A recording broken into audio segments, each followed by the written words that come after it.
Howdy,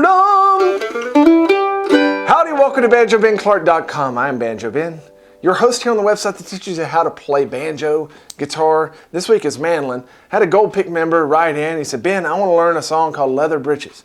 Well, that just happened to be the nickname of my grandma when she was in high school. So I thought that'd be a great idea. So here we go. We're going to do Leather Britches. It's in the key of G. It's a really fun one to play, but it also works on a lot of technique, particularly good alternate picking skills. Okay, so we're going to learn this solo, and then I have 3 different speeds of rhythm tracks for you.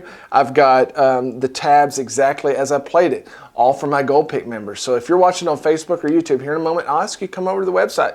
You can join as a Gold Pick member, have the access to not only this lesson, which is over 20 minutes long, but hundreds of other lessons, and I do this each and every week. I'd be honored to have you on board. Let's jump into measure 1 of Leather Britches. Hey y'all, let's learn some Leather Britches on the mandolin. This is a really fun tune.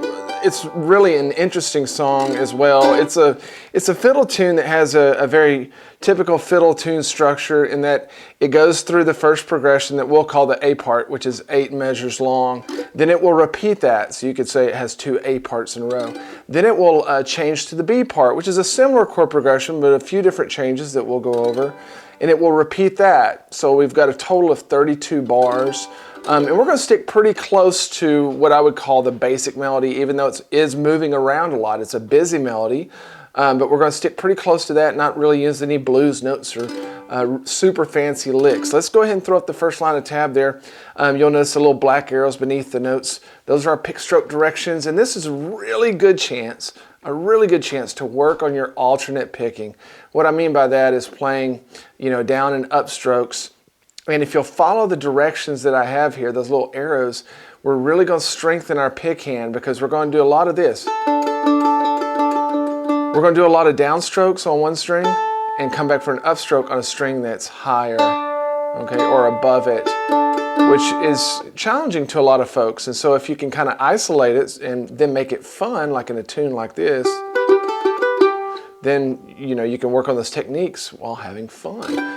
We've got our first A part here, and of course the first measure is just going to be a little walk-in that we're going to use just to kind of set the tempo. Boom, boom, boom, boom. And as we get into this first A part, it's going to be centered around this G note. I love listening to fiddles play this song because they'll play this G note along with that low G string and get this really cool drone going on. But I want you to place your ring finger down there on that 5th fret on that G note, and we're going to keep it down. It's not going to come up all the way through measure 2. So we start off with a quarter note, and then we're going to jump up on the 2nd beat and go 2, back to the 5th fret, open, back, and land on 2. Okay, so that's a little pattern here, measure 2. 1 and 2 and 3 and 4 and 1 and 2 and 3 and 4 and. And that's just the basic melody, very simply presented there. Okay, it could be more difficult, but we just want to give the bare bones at first. And that's what we're really listening for in Leather Britches, is starting out on that G note and then having that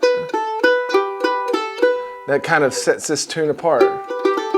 Now in measure 3, we're going to do the same type of deal except land on a different target note. On the end, we're going to land down here on the E note. So measure 3 sounds like this. And then measure 4 is just a repeat of measure 2. Let's play 1 through 4, and I'll play it much slower later on.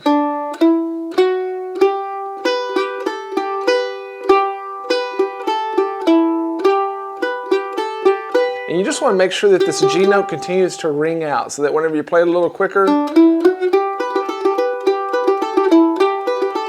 that G note just, it serves as a drone, and that tone just carries on throughout the rest of the licks. We want to try not to mute it with our other fingers, okay? And then we're going to wrap up that first little 4-bar phrase of measure 5 with a little lick here. It just stays right in the scale. And then we go back to familiar stuff. Measure 6, we have the same lick. Same thing, measure 7. But now we're going to wrap up the first A part, and it goes to a C chord for the first time, measure 8. At least the version that I'm presenting does. There's several different ways to play these chords, but this is a common way. And so we're going to jump up to this C note and play a really cool lick. Sounds like this.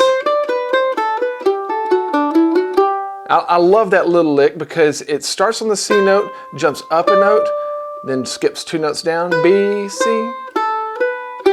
It's kind of like walking down the stairs and doing a step up, 2 steps down, step back up. We'll play 5 through 8.